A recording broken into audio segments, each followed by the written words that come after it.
Welcome to the Rusted Garden Homestead. Today I want to talk to you about how to prevent leaf spot, early blight, late blight.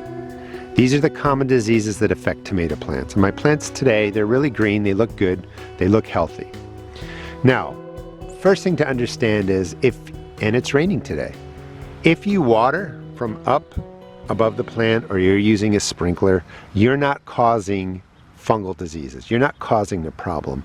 Yes, these spores need water to multiply, but plenty of rain comes in, dew in the morning when it goes from hot days, cold nights form on the leaves, humidity comes. So water your plants however you want. You're not the cause of these diseases taking hold.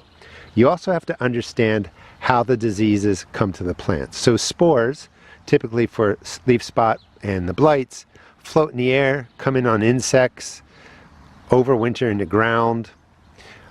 Late blight needs to be on a living host, so it's not going to come back because of dead material or from composted material. But if you have potatoes growing in your garden that kind of pop up, kind of hang around, sometimes the spores will hang on potatoes because potatoes are in the same family of tomatoes, so they kind of live on the leaves and they come over. Those are things that maybe you don't know. But the life cycle of these plants is pretty straightforward. The spores get over here somehow. They get into the earth or onto the earth. They hang around. When moisture comes, they start to reproduce. And then when it rains or you water, and you can be watering from up high or you can be watering from right here, you're splashing the active spores up onto the bottom leaves. And you can see that the leaves here are pretty low to the ground. Coming over here, a spot on the leaf down there, that'll get removed. You want to do two things, and this will greatly reduce leaf spot and blights. Mulch the soil. There's a good inch of dry grass on there.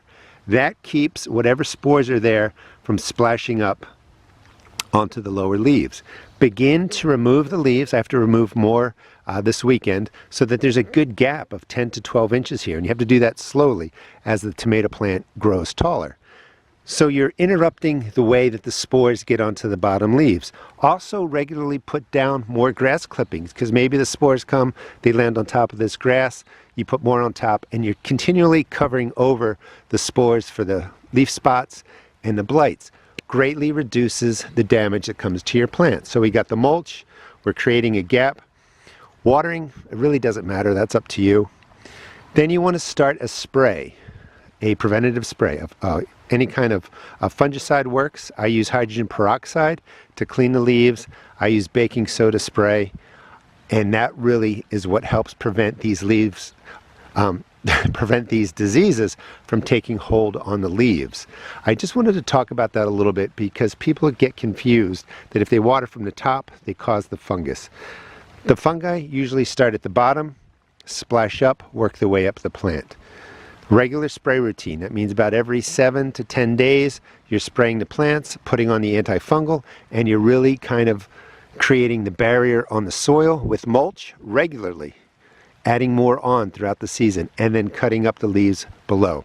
That's going to greatly reduce the biggest problems that your tomato plants get, which is leaf spot diseases, early blight, and late blight. And you can see my tomatoes are doing really well. After the rain is done, we've had rain now for the last 2 or 3 days. This is going to get an antifungal spray on there. The bottoms are going to get cleaned up, and they'll look a little bit more like this. Slowly continuing with the mulch, and then removing the leaves from the bottom. And you're going to look for the patterns. If you have spots, leaf spot on there or blight, you're going to see lots of brown circles, circles within circles, yellow halo around there. That looks like it could be something, but that's nothing to worry about. When you see something like this, just remove the leaf. You're really assessing the entire plant, and you're going to see lots of problems on the bottom leaves. Reducing the amount of leaves on your plant is really important. I'll be doing future videos on that. Right now, looking at these plants, you can see that the sunlight can get to every leaf. So every leaf is getting sun, which means it's giving back to the plant. If you're not pruning your plants back, a lot of times you can get this dense mess of leaves on the inside. You got all these leaves going this way and suckers, and inside you have leaves that are being shaded from the leaves on the outside.